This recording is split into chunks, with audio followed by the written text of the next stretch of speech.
Csak a szobámban fekszem és nem gondolok rád.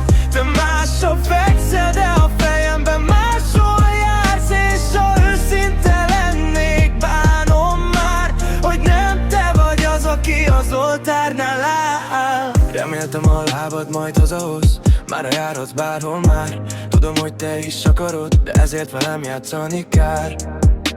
Fejvesztetten keresem azt, amit pótol majd, de majd talán jobb lesz holnaptól. Csak nézem a telefont és várok rád, hogy felhívod, lehetsz, hogy bánod már. Napok óta fel se keltem, rászoktam a borra is kicsit. Majd mondom, hogy rosszul aludtam, azt úgyis mindig elhiszik.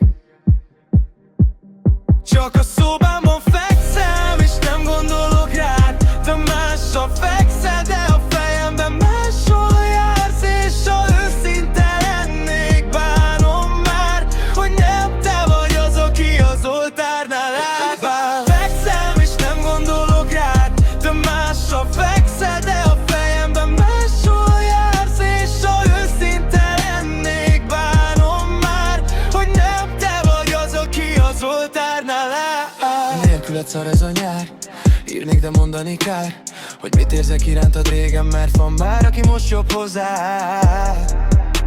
De ha rám írnál, télen lehet, soha többé nem gondolsz én rá. Pedig annyiszor én cipeltem azt a sokszort, amit te sem bírsz.